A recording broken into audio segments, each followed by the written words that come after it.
Bonjour à tous, j'espère que vous allez bien. Aujourd'hui, on se retrouve pour un nouvel épisode de Let Me Talk. Évidemment, on est de retour un petit peu dans notre beau championnat belge, mais pas vraiment. En effet, aujourd'hui, on va parler de nos clubs belges, mais en Europe. Donc, ils ont joué entre 2 et 3 matchs pour le moment. Aujourd'hui, donc, on est une équipe de 3 avec un invité qui nous a rejoint et qui va venir nous aider un petit peu pour parler de nos clubs belges. Nathan, comment ça va? Bon, ça va très bien, et vous? Moi, ça va très, très bien. Vu que tu es là, ça va bien, parce que tu es là un petit peu pour nous apporter. Est-ce que tu sais un petit peu te présenter? Qui es-tu, Nathan? Qui supportes-tu?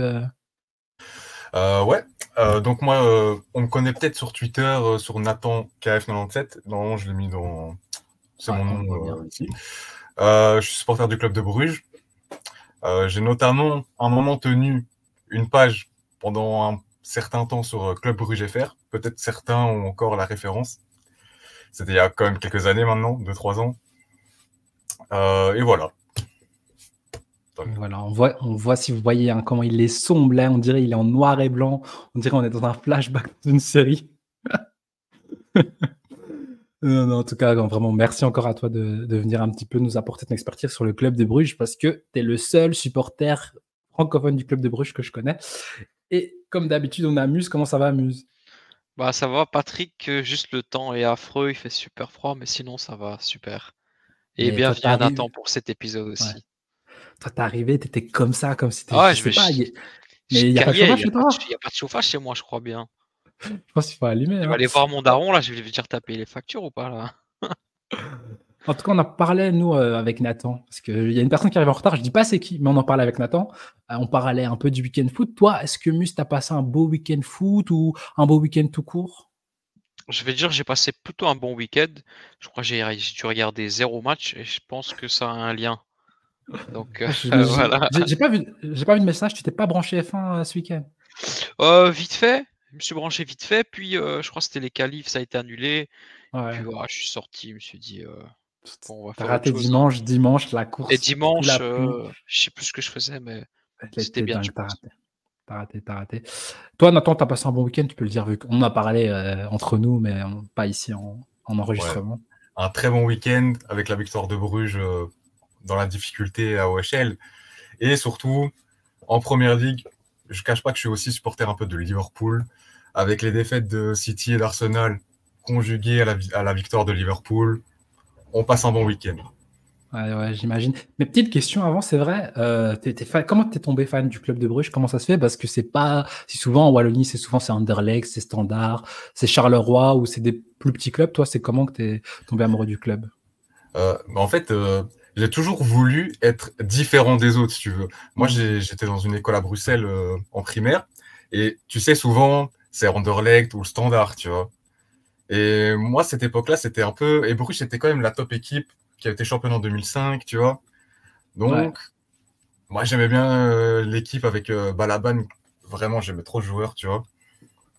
Et moi, je parce suis que moi, je tombé suis comme parti. ça amoureux du club de Bruges, quoi. Et ouais, ça s'est fait naturellement. Après, il y a eu des années compliquées, hein, parce qu'après ce titre de 2005, déjà, je ne suivais pas à 100% le foot à ce moment-là, Hmm. mais on va dire que si je devais choisir une équipe, je disais dans la cour de récré, je suis pour Bruges, tu vois. Ouais, ouais. Et c'est vraiment en 2005-2006, plutôt l'année d'après, que j'ai commencé vraiment à m'intéresser au football. Je me rappelle de Ronaldinho avec le Barça, c'était incroyable cette époque-là. Ouais. Et donc voilà, bah, je devais choisir une équipe, j'ai choisi Bruges, entre guillemets, parce que je suis pas dans une famille très footeuse, tu vois. Très fouteuse, ouais, ouais. T'as pas eu Et quelqu'un pour te dire. ouais, non, Non. peut-être que j'aurais pu être prendre Anderlecht dans d'autres Si, ouais. circonstances, tu vois. Ouais, Mais ouais. ouais, non, j'aimais beaucoup l'équipe. J'aimais beaucoup les joueurs, quoi. C'était Nastia Che, c'était Bosco Balaban, c'était Rune Lang. Je J'aimais trop cette connais équipe. pas. Ouais, peut-être tu connais pas. Moi, j'en Mais en Ligue, connais. Je pense que c'est Bosco Balaban. sur PES, il y a un PES, je sais plus, c'est 7 ou 8 où il y avait le club de Bruges, parce que tu avais que le champion de Belgique à l'époque, et il y avait le club.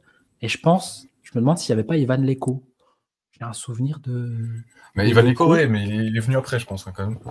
Bah, si, peut-être 7 ou 8. En gros, je le vois en fait parce que je le vois tirer les corners avec lui. Ouais, non, il Pourquoi tire je les l'appelle coups le club francs. de Bruges? Je sais pas Excellent joueur. pourquoi. Hein. Après, c'est les années un peu de galère, hein, ça. Ah, C'est ouais. vraiment pas des Mais en grosses tout cas, années, quoi. merci à vous pour le scam Vargas. Quand il arrive à Anderlecht, je pense qu'on allait avoir le joueur du siècle. Et merci. Bah, c'est un très bon joueur avant de se blesser. C'était un super joueur, mais Mais vu que c'est devenu un malheureusement. snake, tu vois, un peu un traître, je pense que c'est ça Ouais, qui l'a condamné, tu vois. ouais, je pense aussi.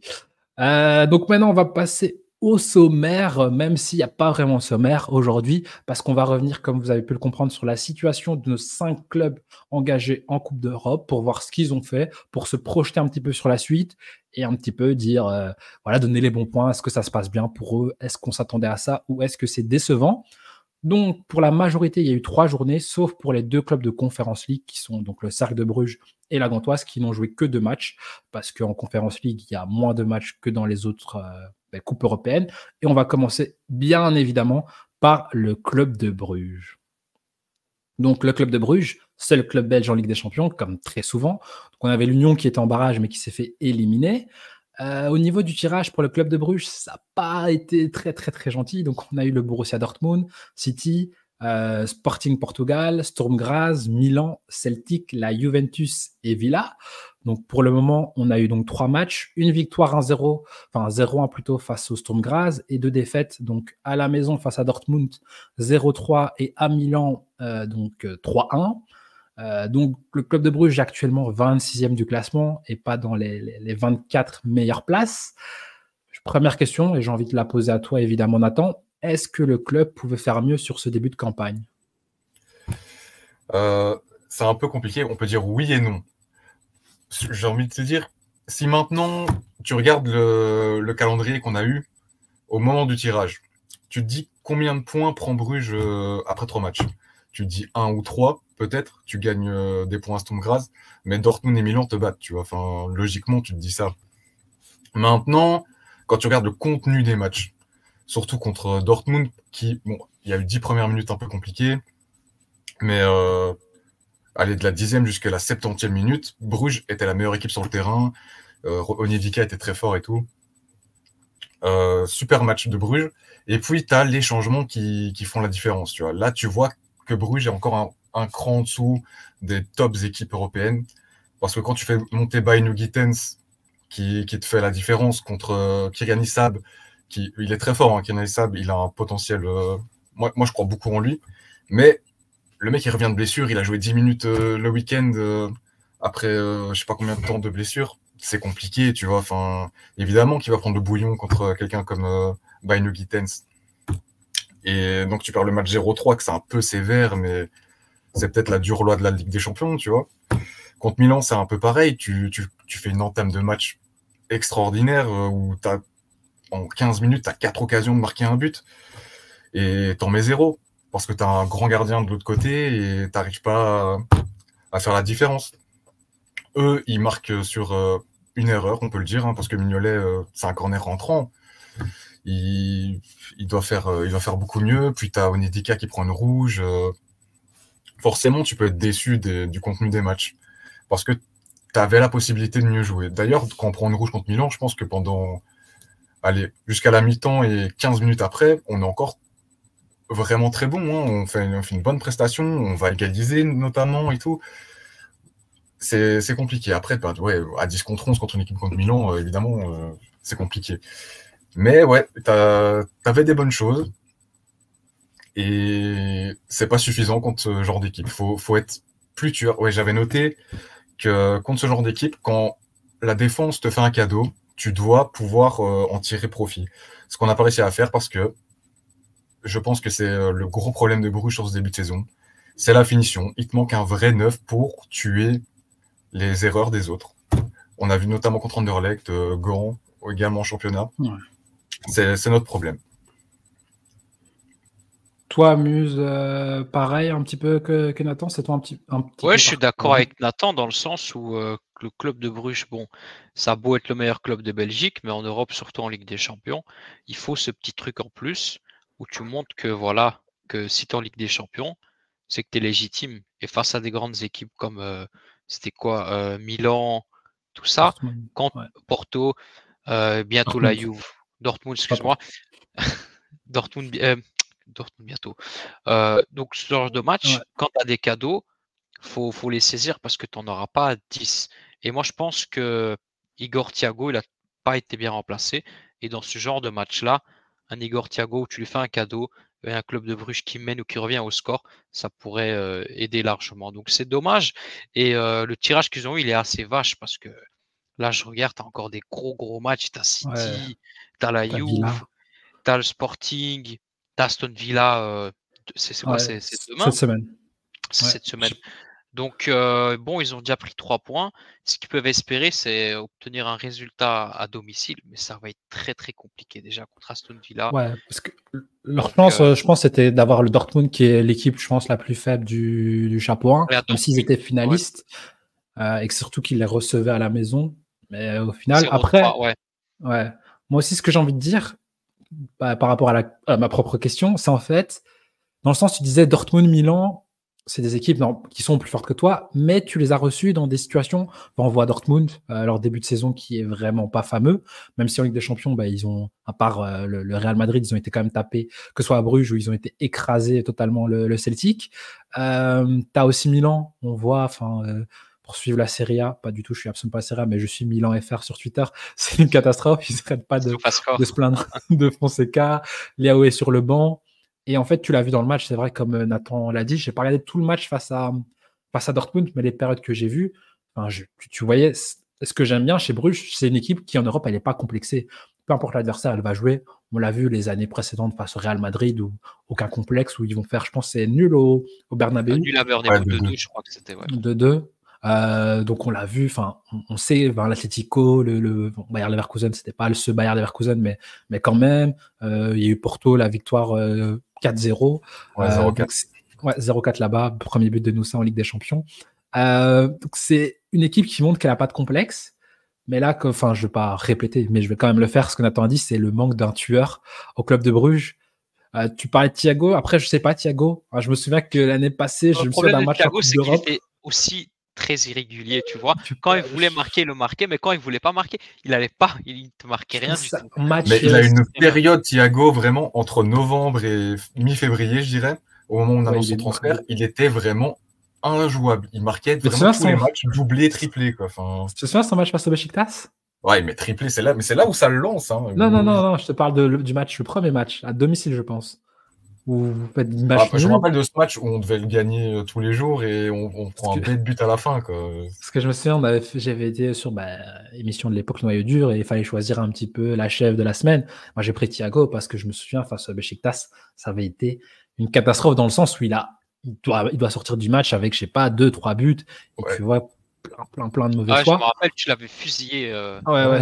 À ce moment-là, franchement, avant le mois de novembre, vraiment, c'était compliqué, Thiago. Ouais, mais de toute façon, on en parlait un petit peu dans le début de la saison. On a fait un petit peu le débrief des mercato, que Bruges a fait plutôt un bon mercato, mais c'est vrai que parce que Gustav Nilsson pour remplacer Igor Thiago, est-ce que c'est vraiment le joueur à aller prendre? Je suis pas sûr. Non, moi je pense pas, mais en fait c'était un bon joueur à aller prendre, je pense, pour être le deuxième numéro 9 de Bruges, tu vois, mais c'est vrai que pour la Ligue des Champions, en tout cas, c'est clair, il fallait l'aligner avec un neuf, avec un vrai neuf. La quoi? Ou l'aligner avec un vrai neuf. Ah oui. C'est vrai qu'à côté de Amoura, il était très fort, mais ouais. Ouais. Il a son jeune, en tout cas. En tout cas, ça va. Donc, en tout cas, par rapport à ça, donc le club de Bruges, je pense qu'il est à sa place. Je pense que c'est une équipe, de toute façon, qui ne devait pas viser, entre guillemets, de même jouer les 16e de finale. Ça aurait été un plus, mais ce n'est pas une honte de ne pas jouer Après, je pense que moi, je pense qu'on pouvait viser le barrage. Oui, mais tout dépendait du tirage. En mon sens. Ouais, mais avec ce tirage, après, tu as aussi la chance, c'est le Sporting. Il n'y aura plus Amorim. Donc ça, tu as peut-être des points à aller chercher. Et j'ai vu le Sporting, c'est une très belle équipe. Mais après, par exemple, contre le PSV, le match, et c'est pas le PSV de la saison passée, je pense qu'il y a match nul. Tu te dis, c'est une équipe, tu peux. Même il y a 2 ans contre Marseille, bon, ils prennent un rouge à l'aller, au retour. Marseille a réussi à prendre des points, donc tu te dis peut-être tu peux prendre des points face à eux. Après, je pense que tu as oublié, ils ont qui en numéro 9? Ah ouais. Donc, le meilleur 9 du monde. Pas si facile que ça. Même si moi, championnat de Portugal, je fais attention. Hein. Ah, moi, les Gonzalo Ramos, les Darwin Non, mais Nunez, là. il a une belle célébration. Hein. Et la célébration, vraiment, le flow est incroyable, mais j'attends de voir. Hein, parce que bravo pour. On n'oublie pas ce qu'il a fait sur Vertonghen il y a bientôt un an. Parce que vu que le match n'est pas terminé à cause de l'attentat qu'il y a eu, mais moi, je me souviens que Vertonghen, il glisse encore. Et donc voilà. Sinon, on a déjà un petit peu parlé. C'est quoi vos attentes pour la suite du club de Bruges? Donc, il reste 5 matchs. Donc, domicile extérieur, je ne saurais pas vous dire de tête, mais où tu dois quand même affronter encore donc City, Juve, Villa. Donc, à domicile, tu as Villa, tu as le Sporting. Attends, si je dis pas de bêtises. Je sais que tu vas au Celtic. Ça, j'en suis sûr. Là, on joue Villa, puis on va au Celtic, puis on joue le Sporting, puis on reçoit la Juve, puis on va à City en dernier. C'est ça. Parce que, ouais. Donc là, ce que tu penses, il y a contre qui ils peuvent prendre des points, toi, tu penses, Muse? Moi, je pense à l'extérieur, contre Celtic, il y a quelque chose à faire. Contre Aston Villa, ça dépendra du début de match. Parce que Villa, en vrai, il faut se dire qu'ils ont fait 9 sur 9 et que ce week-end, ils jouent peut-être Liverpool, donc peut-être qu'ils vont faire tourner. Tottenham la semaine passée et ils sont pris 4-1. Ouais, mais ce week-end, le week-end prochain, je veux dire, je pense qu'ils jouent un gros. Dans ma tête, je pense qu'ils jouent Liverpool. Parce que je sais que Liverpool a un calendrier de porc. Ouais, mais je pense pas que ils jouent Liverpool à l'extérieur, ouais. Ouais, bah, ils jouent à l'extérieur. Donc c'est peut-être qu'ils vont faire tourner. Il y a une carte à jouer, mais franchement, je pense que ça va être vraiment très compliqué.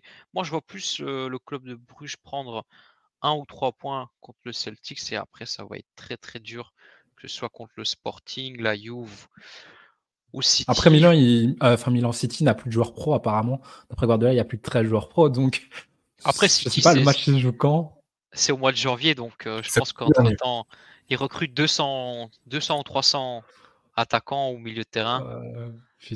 Ça devrait aller jusque-là, mais ça va être toi, très, très dur. Nathan, c'est pareil, tu vois 1 ou 3 points ou tu vois d'autres En fait, moi, j'espère que sur les 3 prochains matchs, donc Villa, Celtic et Sporting, on prenne 3 points au moins. Au moins 3 points, que ce soit 3 nuls ou une victoire arrachée, je sais pas où. Et dans les 2 derniers matchs, tu prennes 1 point. Parce que City et la Juve, peut-être, sont qualifiés. Ils jouent avec une équipe B. Et peut-être, on va chercher un petit point. Ouais, et avec ces 7 points, ça peut être suffisant pour... Parce qu'on avait dit que c'était 7-8 points pour être barragiste, pour jouer le barrage. Après, ils s'attendaient à ce que Brest fasse un début, tu vois, parce que bon, il y a le problème, c'est qu'il y a des équipes un peu... Ouais, mais après, t'as Salzbourg, tu t'attendais à ce qu'ils fassent un début de fou. Ils ont fait 0 sur 9. Hein. Ouais, une catastrophe. Même Leipzig aussi, ils sont 0 sur 9. Mais d'ailleurs... PSG aussi qui fait un début des ils ont 5 points. Et ils reçoivent quoi? Ils reçoivent le Bayern, là, non? Ils ont perdu par 4. Ouais, ils ont perdu par Arsenal, ouais.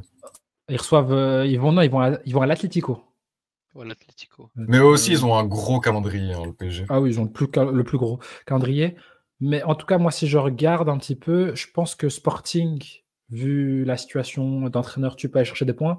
Sturm Graz, ils ont quand même... Enfin non, j'ai rien dit, ça a déjà eu lieu. City, non, je pense pas. Celtic, c'est une équipe, j'ai l'impression que ça joue. Ils n'ont pas peur quand ça joue. C'est compliqué, ils vont pas fermer le jeu. Je pense que notre effectif est meilleur que celui du Celtic, mais qu'au Celtic, tu sais que c'est hyper dur. C'est vraiment un tirage chiant. Parce que tu le jouais Celtic à domicile, c'était une autre histoire que d'aller là-bas. Parce qu'ils ont mis un score au premier-match face à qui? Je me suis dit, contre le Slovan Bratislava. avec Arne Engels qui est injouable, qui fait un super match. Le retour d'ailleurs de Arne. Super, dans ton club.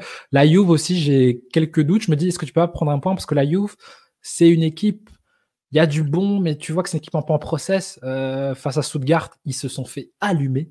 Enfin, j'ai pas vu le match, mais quand tu vois les stats à la maison, ils se sont fait allumer par Stuttgart.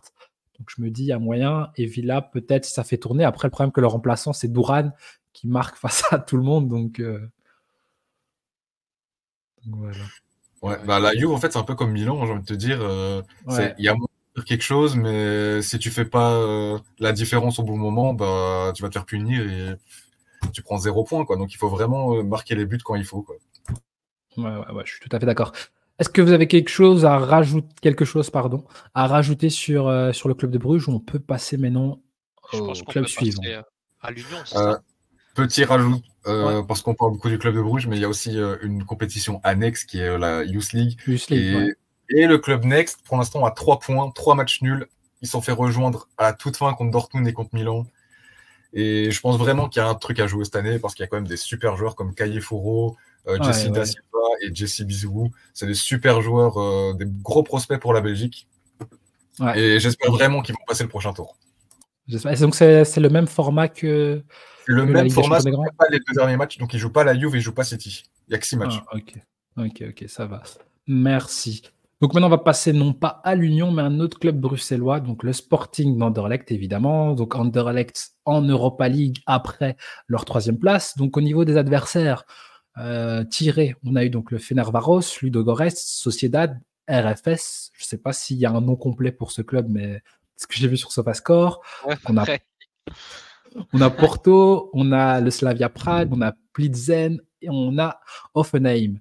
Donc pour les clubs anderlechtois, donc 3 victoires en 3 matchs, donc 9 sur 9, face à Fenerbahçe, Ludogorets et la Real Sociedad. Ils sont actuellement 3e du classement.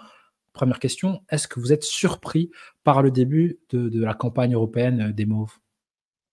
Je te laisse commencer, Nathan, je commence. Vas-y. Bah moi, franchement, je suis agréablement surpris. Je ne m'attendais pas à voir Anderlecht faire un 9 sur 9, surtout aller chercher une victoire à l'extérieur. C'était bien à l'extérieur contre oui, à la Sociedad. Oui. À la Sociedad. Un match où ils ont bien souffert, mais ils ont quand même conclu leur occasion. Donc ça, c'était très impressionnant. Et je pense qu'ils sont bien partis pour se qualifier directement et pas passer par le barrage. Donc c'est très agréable de voir un Anderlecht comme ça, surtout avec le changement d'entraîneur, avec Hubert qui est arrivé. On s'attendait à ce qui est peut-être de moins bons résultats. Mais c'est bon à prendre pour les supporters d'Anderlecht et j'espère qu'ils vont continuer sur cette lancée-là. Toi aussi, Nathan, agréablement surpris?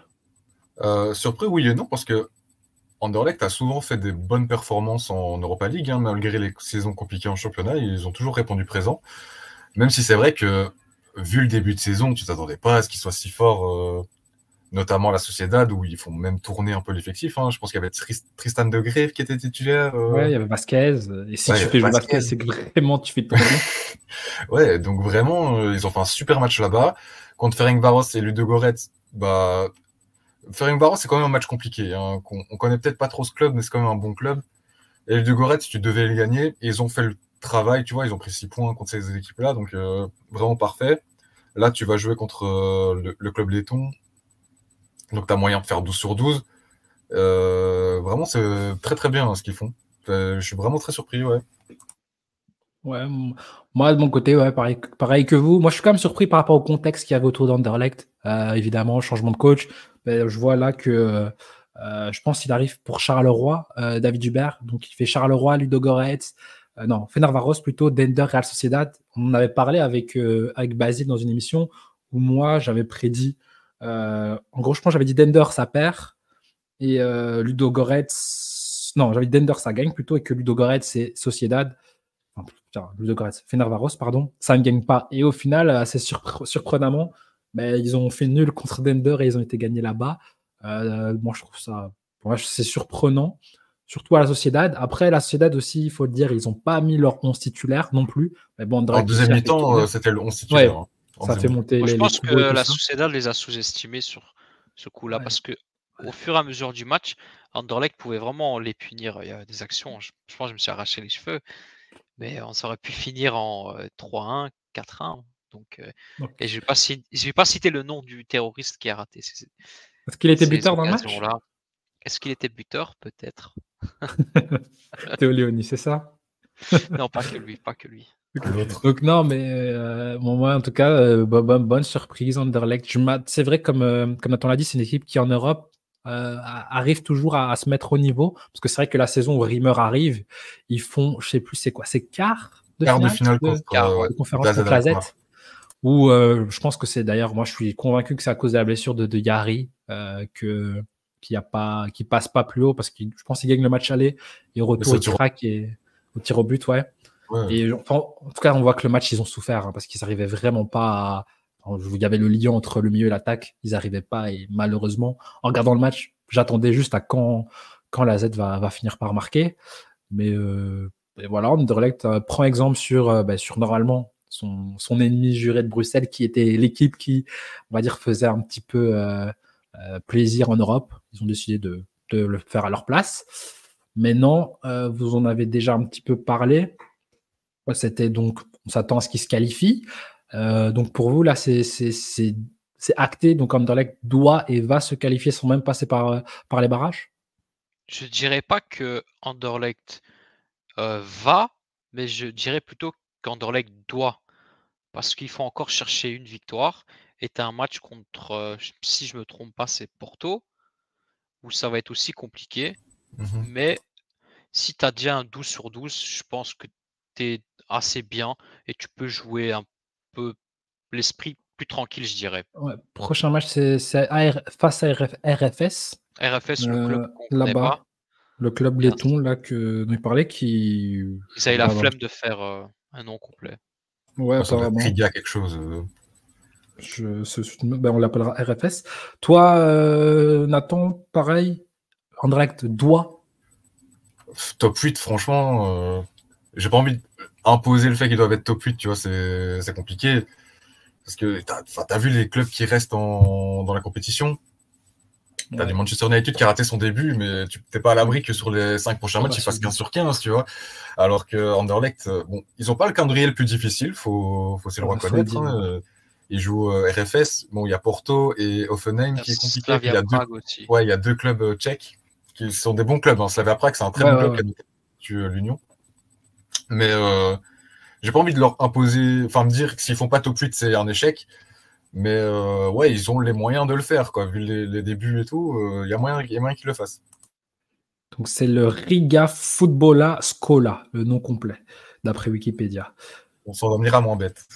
Mais on va continuer à appeler RFS. Moi, pour moi, ouais, mais non, en vrai, le problème, c'est l'appétit vient en mangeant.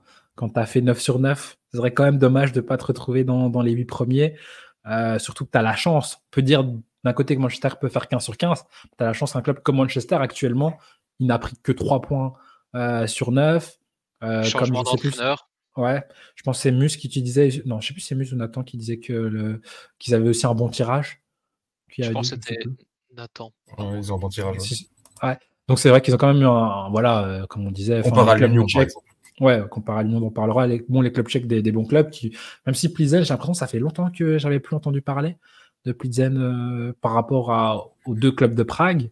Offenheim. Je pense qu'ils sont champions. Ah non, ils sont pas champions. Non, ils sont 3e l'année passée.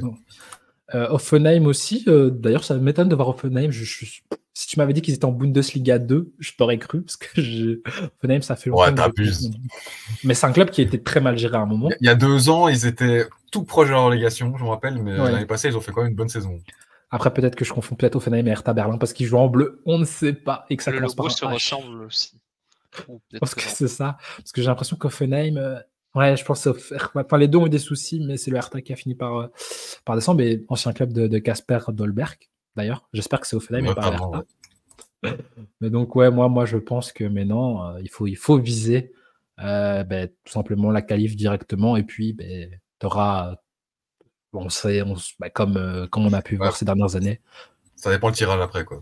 Ouais, ça dépend évidemment. Si tu prends Manchester United, là, tu peux te dire, mais il y a plein d'autres clubs que tu peux normalement battre. Tu joues Lyon ou quoi, tu sais pas, ouais. Ouais, ce que j'ai en train de me dire, Lyon, je sais pas. Parce que tu vois, ils ont quand même perdu face à Beşiktaş la dernière journée. Bon, c'est un vol, mais quand même. Donc tu dis, c'est une équipe que, sur un malentendu, même s'ils ont les meilleurs joueurs que toi sur le papier, est-ce que vous avez encore quelque chose à dire sur le Sporting, ou est-ce qu'on passe à l'autre club de la capitale? Je pense qu'on peut passer côté des jaunes et bleus ou jaunes et violets, je confonds toujours, je sais pas. Ah ouais, t'es vraiment daltonien. Ouais, jaune et bleu.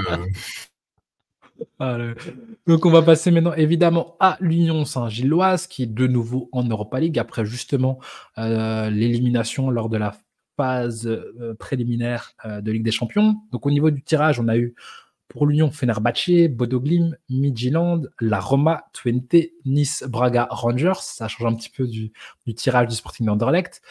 Donc pour ce qui est des résultats, 2 défaites face au Fener et Midtjylland et 1 nul face à Bodo Glimt. Les unionistes sont 29e au classement. Toi, Nathan, est-ce que tu es déçu par la campagne des unionistes?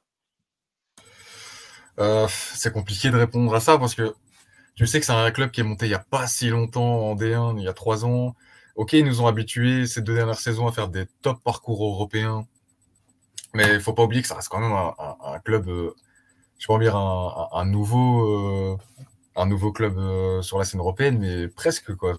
Parce que les dernières campagnes remontent à quand même il y a longtemps. Et c'est la première année où ils sont en difficulté, tu vois. C'est la première année où vraiment il y a ce gap de tout nous réussit pas, il y a des difficultés, on n'a pas réussi à remplacer notre attaque, notre coach ne convainc pas totalement. Et on est bien sûr déçus, tu vois, qu'ils n'ont pas fait des résultats, mais on peut comprendre que cette saison, ce soit un peu... On peut leur pardonner, quoi, tu vois. Et surtout qu'ils ne jouent pas non plus des petits clubs, quoi. Midtjylland, c'est le club champion du Danemark, devant Copenhague qui avait fait 8e de finale en Ligue des Champions l'année passée, notamment. Qui avait tapé Manchester United, je me souviens, dans un match de fou. Exactement. Bodø Glimt, champion de Norvège, qui fait régulièrement des bons parcours européens cette saison. Et on connaît bien, vu que leur recrutement, c'est... Ouais, avec Boniface. Et Fenerbahçe, bah écoute, c'est l'équipe du mou, hein, du Special One. Donc, tu vois, on peut comprendre les mauvais résultats parce que l'équipe était n'a pas réussi à se reconstruire aussi rapidement que ces dernières saisons, tu vois. Maintenant, ils ont un calendrier compliqué, j'ai envie de te dire, on verra ce que ça va donner, quoi. On parlera après, je pense, mais... Ouais, on va en parler après. Toi, Muse, est-ce que tu es aussi indulgent que Nathan en disant bon, l'Union, c'est l'équipe qui a toujours fait plaisir, ils sont un petit peu plus en difficulté, donc on pardonne entre guillemets, ou est-ce que toi, tu es fâché quand même par les prestations de l'Union? Pour une fois, je vais pas paraître pour le méchant. Je vais dire que je suis... non, tu vois, je peux te surprendre. Mais pour une fois, non, je suis indulgent parce que, comme Nathan l'a dit, ça fait que 3 ou 4 ans qu'ils passent en Pro League. L'Europe, c'est quand même nouveau pour eux. Le mercato qu'ils ont fait, c'était pas le meilleur mercato, en tout cas pour moi. On en avait parlé avec Loïc et toi, et je pense que c'était Basile.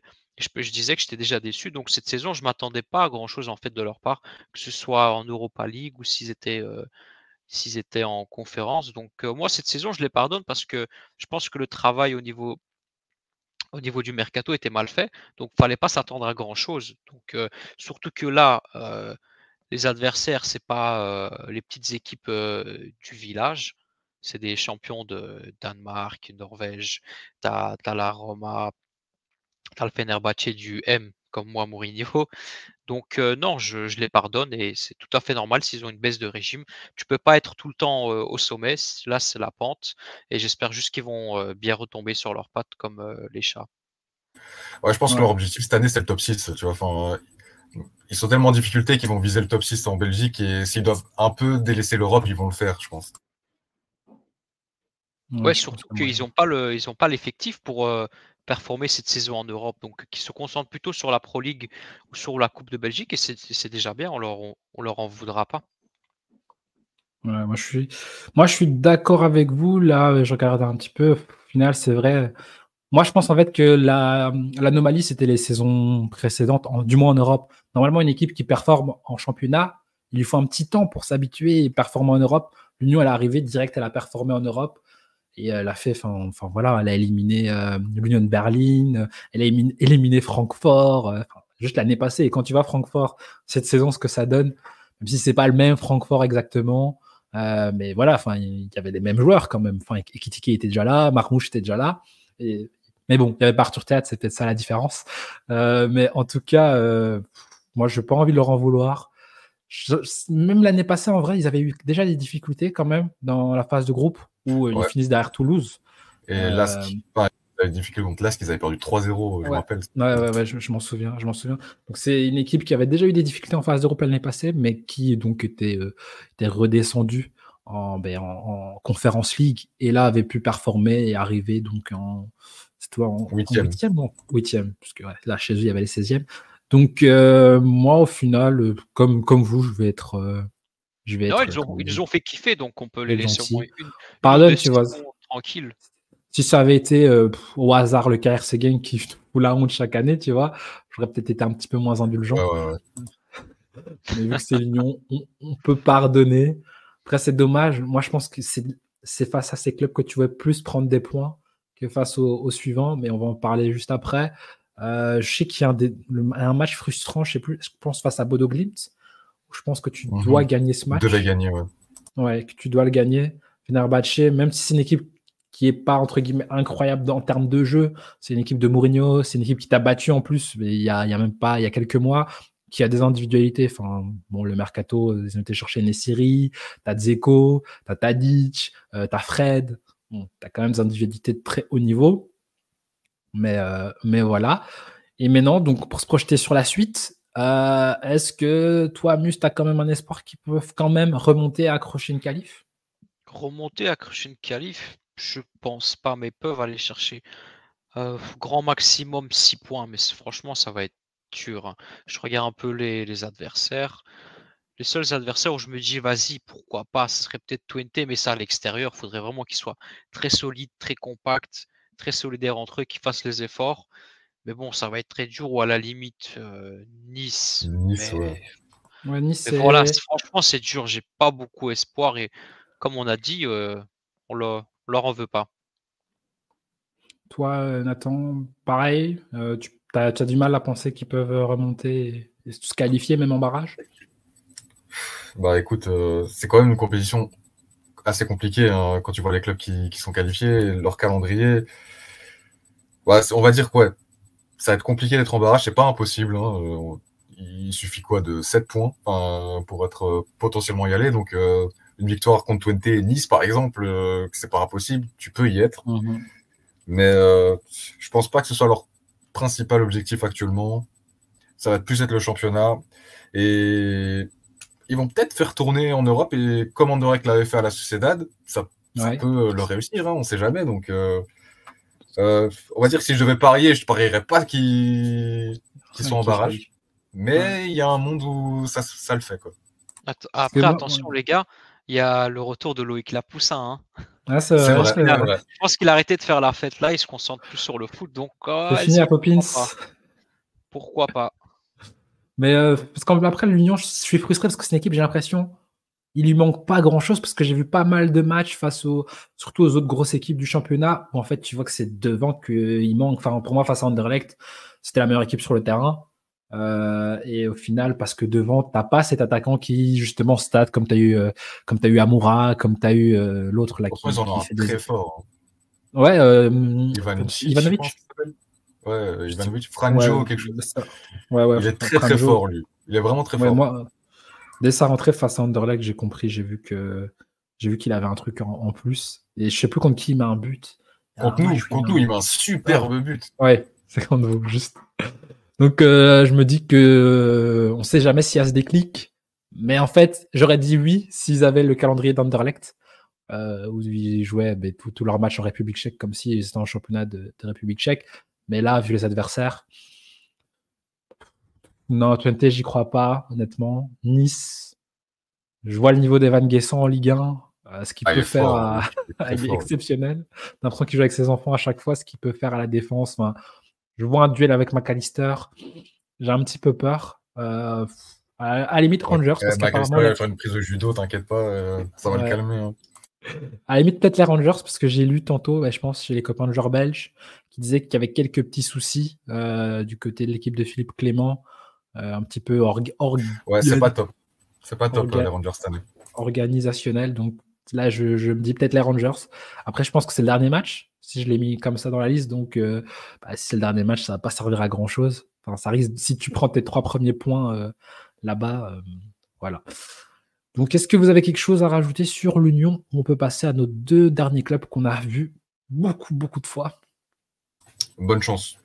Next. Donc maintenant, on va passer évidemment aux 2 clubs de Conference League et qui sont donc le Cercle de Bruges et la Gantoise. Donc seulement 2 matchs parce que moins de matchs que les autres, donc seulement 6 matchs et non 8. Ils sont respectivement tous les deux 12e, enfin pas tous les deux, mais respectivement 12e et 20e.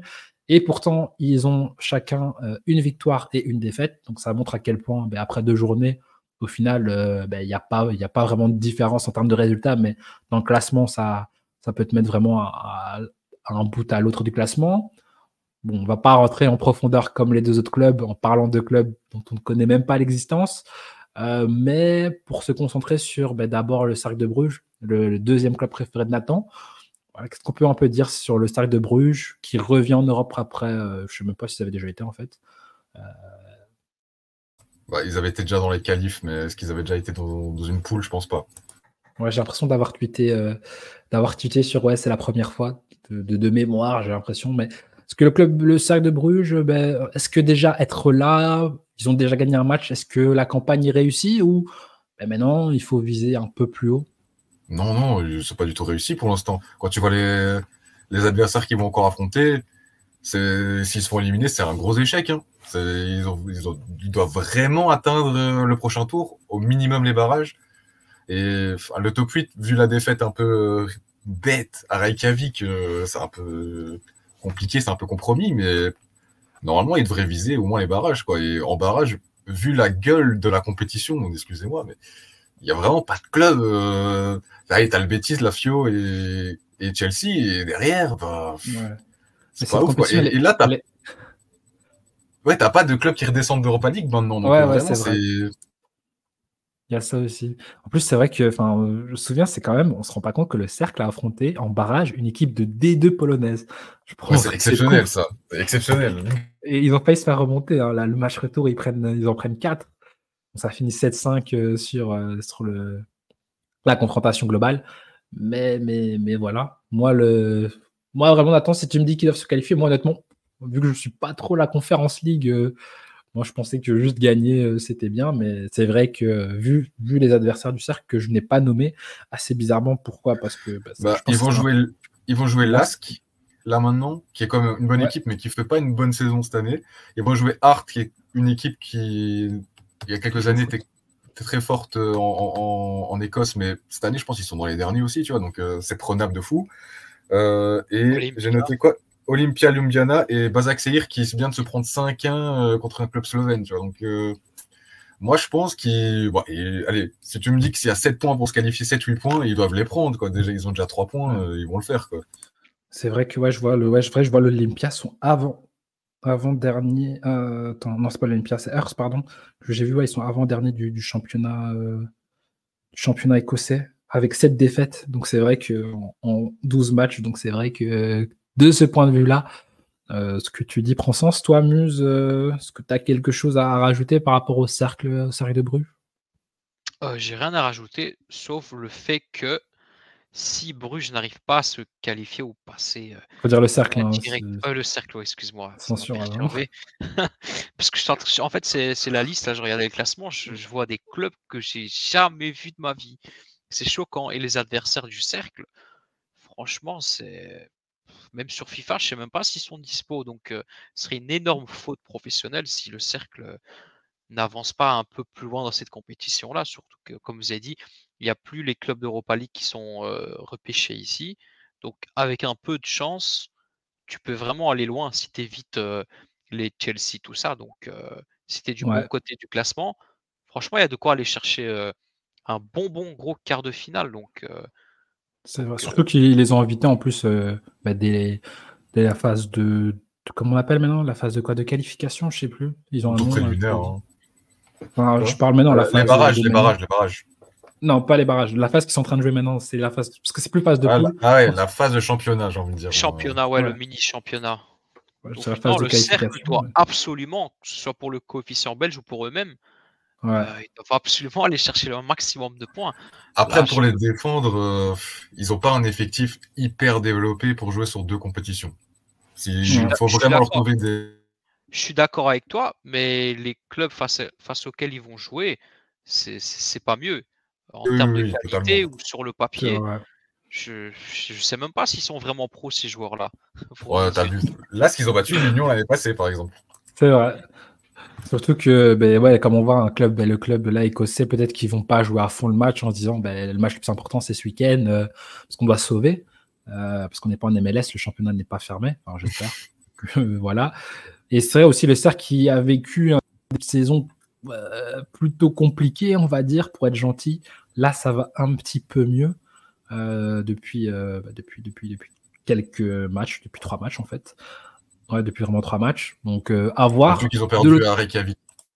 Ouais, exactement. Donc, de l'autre côté, on a la Gantoise qui, lui, contrairement au Cercle, a pris son gros dans sa phase de qualification avec Chelsea, donc une défaite à Chelsea. La Gantoise, est-ce que eux, évidemment, qui ont un petit peu plus d'expérience en Coupe d'Europe, c'est obligatoire la qualification? Je pense que eux, pour le coup, ils n'ont vraiment pas le droit à l'erreur. Ok, tu as joué Chelsea, mais après ça, là, je suis en train de regarder, ça joue Omonia. Bah, moi, je suis honnête avec vous, hein, c'est des clubs que je connais pas du tout. Omonia, Lugano, ça, je crois, c'est un club. Oui, Suisse, on dans a le joué l'année barrage passée. contre. Ouais, voilà. Et pas contre l'Union aussi? L'année passée, ils ont joué contre l'Union en barrage, en Europa League, ils ont perdu, et ils sont revenus dans notre poule, et on les avait battus en poule 2 fois. Parce que je me souviens, contre l'Union, c'est la pire équipe que j'ai vue de ma vie. Ils étaient vraiment nuls, ils étaient super nuls. C'est le club d'Amoura, en fait, je pense d'ailleurs. Ouais, mais ils ont fini 2e de Suisse, je pense, hein, si j'ai pas de bêtises. La gueule du championnat. Et ensuite, les gars, il y a un club qui s'appelle TSC, et t'as Larn FC. Larn, c'est vraiment un club qui n'aurait jamais dû être en poule de Coupe d'Europe, quoi. Vraiment, c'est un club nord-irlandais vraiment très très nul. Ouais, donc il y a de quoi aller chercher un très bon résultat, un peu comme le Cercle de Bruges pour la suite de la compétition. Donc on vous entend, on doit avoir 2 clubs belges, en tout cas en Conference League, qui passent. En tout cas, sur le papier, c'est ce que mon cerveau comprend, et je pense que vous aussi. Mais moi, Gand, ils doivent être top 8. Hein. L'objectif, c'est d'être top 8. Je sais que cette année, c'est moins fort quand même que les années précédentes. Avec le départ de Hein et tout, c'est compliqué. Et ils ont dû un peu reconstruire l'équipe. Mais normalement, vu la gueule des adversaires et tout, tu dois finir top 8. Quand t'es Gand avec l'expérience européenne et tout, t'es top 8. Avec tout le respect que je leur dois, hein, on précise. Voilà. Non, en tout cas, moi, pour Gand, là, je suis totalement. C'est obligatoire la qualification sans passer par les barrages, parce que voilà, cette Conference League, déjà que l'année passe, les autres années, je trouve quand même un petit peu plus relevé, mais là, cette année, waouh, il y a des clubs. Ou alors, j'avais pas fait attention. Les années avant, tu avais les redescentes de l'Europa League. Ouais, il y avait redescente. Et en fait, c'est aussi, il y avait moins de clubs aussi dans les autres. Vu qu'on est passé à 36, donc ça fait à chaque fois 4 clubs. Ça s'ouvre à plus de pays qui sont montés, on va dire. Donc ça veut dire qu'en Conference League, tu as encore moins d'équipes. Donc là, c'est obligatoire. Et on verra tout simplement ce que ça va donner. Est-ce que vous avez quelque chose à rajouter, que ce soit par rapport au Cercle ou à la Gantoise, ou par rapport à notre équipe, ou n'importe? Moi, je ne rajouterai pas spécialement sur la Gantoise, mais je pense que je vais m'intéresser un peu plus à la Conference League, parce que il y a quand même des matchs intéressants. Ah bon? Donc, ouais, je trouve quelques... Voilà, j'ai devant mes yeux, je ne vais pas vous dire lesquels, mais... Voilà. Dis-moi. Vous avez compris? Non, je ne vais pas dire. Non, intéressant, sans rigoler. Je vais quand même suivre quelques matchs pour voir ce que ça vaut. Et je pense qu'après les nouveaux tirages, on verra peut-être de beaux matchs. Et toi, tu as quelque chose à rajouter? Compliqué la Conference League cette année. Encore les autres années, il y avait des adversaires, quoi, je me rappelle. Mais quand tu regardes les quarts de finale l'année passée, tu avais quand même des belles équipes. Tu avais Lille, tu avais l'Aston Villa, tu avais Bruges, tu avais le PAOK Salonique et tout. L'année d'avant, il y avait l'OM aussi. Ouais, tu avais eu l'OM, Feyenoord et tout. Cette année, je me demande à quoi vont ressembler les quarts de finale. Mais vraiment, hein, parce que tu as vraiment 3 équipes et le reste. Quoi. Enfin, encore, tu as 3 équipes et Chelsea qui est à des années-lumière des autres. C'est pour ça que venir avec l'équipe B. Hein. C'est pour ça que j'ai dit qu'il y a quelque chose à aller chercher, parce qu'il suffit d'éviter les 3 plus gros. Ouais, et encore, il y a moyen. Et s'ils se jouent entre eux, vas-y, tu peux aller vraiment, vraiment loin dans cette compétition. Et en plus, tu peux avoir une surprise à l'Aston Villa l'année passée, qui était censé être l'ogre, vraiment le gros ogre, et qui a fini par tomber face à l'Olympiakos, où je serais pas surpris que Chelsea, à un moment, ils disent bon, allez, on va vraiment... Déjà qu'on n'a pas pris, il y a plein de joueurs qui sont pas sur la liste, comme Cole Palmer, Lavia, Fofana, donc voilà, ils l'apprennent déjà. Qu'à un moment, il envoie une équipe, 2 joueurs... Ils ont quand même 4-2 à Gand, avec une équipe... Oui, mais bon. Ouais, c'est vrai. Mais moi, je serais pas étonné qu'à un moment... bizarrement, je peux parier que Chelsea ne gagne pas la Conference League. Ils vont pas la gagner. Moi, je suis sûr qu'ils vont la gagner. Non. Franchement, à part s'ils jouent le Betis ou quoi, ou Fiorentina qui sera malentendu, sinon... Mais j'ai jamais vu un favori genre pour les clubs, que ce soit Europa League ou Conference League, souvent le gros favori, le gros club. Tu vois, c'est comme il y a 2 ans d'Europa League, tu avais Barça et United, qui sont censés être au-dessus des autres. Bah, au final, il y en a un qui sort l'autre. C'est Et puis Francfort United, Rangers. ils vont se prendre. C'est contre Séville, là, le match de la honte. Où, je me souviens, Syrie, il en met. Je sais pas s'il met un triplé, mais pas loin. En tout cas, ils en prennent 3 contre Séville, qui était un Séville catastrophique, hein, d'ailleurs, cette saison-là déjà. Mais bon, je sais pas d'ailleurs. Après, il luttait pour le maintien et il gagne l'Europa League. Donc, il faudrait parler d'ailleurs un jour aux agents des joueurs belges qui ont dit c'était une bonne idée de vous envoyer là-bas. Oui, Et faire une petite colonie à Séville. Bon, il y a des agents. Donc, vous avez rien à rajouter? C'est bon? On a fini, on a terminé? Moi, je pense que les gars, vous moquez de moi quand je dis que la Conference League, ça va être peut-être intéressant à suivre. Dîner les matchs?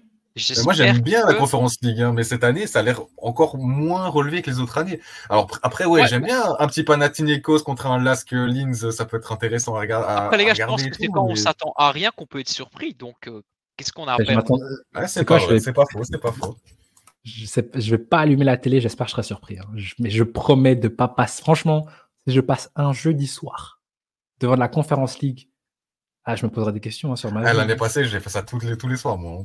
Après, moi, quand j'ai rien à faire, ça me dérangerait pas. Je peux te citer des affiches en Ligue des Champions où c'est 2 gros mastodontes qui s'affrontent et c'était une bouse de fou. Eh bien, ça va. Donc, cette semaine, tu ne regarderas pas le PSG Atlético et tu vas aller nous regarder. Après, j'ai pas dit que je commence maintenant. J'ai dit après les nouveaux tirages. Donc, là, pour le moment, c'est beaucoup Ligue des Champions, vite fait l'Europa League. Tu vas commencer à la finale, c'est ça? Non, je vais dire à partir des 8e, peut-être. Après la demi. Après la demi. La deuxième période en finale. Ouais, je vais commencer. D'ailleurs, je suis même pas sûr d'avoir déjà vu une finale de Conference League. Je les ai toutes vues, moi. Ah ouais. L'année passée, j'avais le seum, moi, de regarder ça l'année passée. Parce que ça devait être Bruges en finale. Et la Fiorentina, ils sont chiés dessus. Non, ça m'a dégoûté encore plus. C'était terrible. Il y avait vraiment sur ce match-là, je me rappelle encore, il y avait vraiment de quoi aller chercher une victoire. Ouais, après Bruges, c'était compliqué. Grave frustrant. Moi-même, je suis pas supporter du club de Bruges, mais je sais pas, j'étais quand même frustré. En Europe, on est pour les clubs belges quand même. Ouais, ça c'est ouf. Hein. C'est sûr. Moi, 2014, 2015, 2016, la Gantoise, j'étais tellement à fond. C'est incroyable en Ligue des Champions. Quand ça allait taper. Et j'écoutais After Foot après les matchs face à Lyon, où ils savaient même pas si avec le 1-2 à la 90e, là, exceptionnel. J'oublierai jamais. Moi j'ai crié alors que Gant. Le coup franc exceptionnel où tu as les 3 joueurs de Gant qui se mettent devant le ballon et puis qui se retirent et ça rentre. Oh là là. Non, Laurent et Koulibaly, 90e, là, il met sa tête dans le petit rectangle. Et c'était. Ils nous ont bien fait rêver en tout cas. Écoutez l'after après ça, c'était le Gant de Van Azebroek, vraiment, il faudra en parler parce que les parcours européens qu'ils nous font. Et Wolfsburg qui était un tout petit peu plus supérieur. Draxler. Putain, Draxler, c'est un joueur de foot donc. Il avait remplacé Kevin De Bruyne d'ailleurs, je me souviens. C'est lui qui. C'était lui. Il a juste fait la campagne de Ligue des Champions et puis bon. Voilà, mais Wolfsburg d'ailleurs qui a plus après ils vont. Attends, est-ce que c'est en quart? Le Real, ils battent le Real au match aller. 2-0. 2-0, ouais. Et puis CR7 dit non. Ça va pas se passer comme ça. Non, en tout cas, la Gantoise. J'essaie de me penser aux joueurs qu'il y avait. Il y avait Milicevic, il y avait Thomas Maton, peut-être qu'on l'a oublié. Thomas Maton. Est-ce qu'il y avait Fouquet? Il n'y avait pas Laurent. Il avait marqué contre Valence, Fouquet, un super but. Valence, il y avait Valence et Zénith dans le groupe. Est-ce qu'il y avait De Jager, non? Oui, il y avait De Jager, ouais. Il y avait Moses Simon, mais il jouait pas, il préférait mettre Saïef. Parce qu'il travaillait pas assez défensivement, Simon. Simon, ces 6 premiers mois, quand il arrive, je m'en souviens. Trop fort. Hein. C'est pour ça qu'ils sont champions, parce qu'il prend. C'est genre de fou. Exceptionnel. Je suis nostalgique là. Moi, les parcours de la Gantoise, évidemment, Anderlecht, l'année où ils ne sortent pas de la poule, mais ils font 3-3 face à Arsenal. 3-3, quel match de fou, ça aussi. La victoire à Galatasaray. Waouh. Je pense pas qu'ils sont égalisés à la 90e, je pense, non? Contre qui? À Galatasaray, Anderlecht. Non, je suis sûr qu'ils gagnent. Je suis sûr qu'ils gagnent, en tout cas, à Galatasaray, parce que je vois le but de Pratt. Ouais, il y a le but de Pratt. Et chez Jou, ils égalisent pas à la 90e. Moi, je suis quasiment sûr. Hein. Je suis sûr que non. Je vais taper. On va rechercher maintenant. J'ai une mémoire foot incollable. Attention si j'ai pas raison. Ouais. Galatasaray. vérifier. Chelsea qui égalise. Moi, j'ai ça en tête. Alors, non, là, ils me mettent le match aller. Moi, je veux le match retour. Parce que le match. Et même qu'on était Moi, dégoûtés je vois un 1-1 ici. Moi, je vois un 1-1 à Galatasaray ici. Putain, avec un égalisation de Chelsea à la 90e. putain, totalement. De Yilmaz. Waouh. Yilmaz, Ah ouais. ouais, c'est pas 90 Chelsea. plus 1. Ah, merde. Eh ben, comment mon cerveau d'enfant a effacé cette égalisation. Dans ma tête, j'étais parce que- convaincu. Parce qu'Anderlecht était vraiment au-dessus de Galatasaray ce jour-là. Vraiment, il méritait de gagner. Non, je vois. Et au retour, ils sont vengés, doublé de Chancel, 2-0, ouais. Mbemba.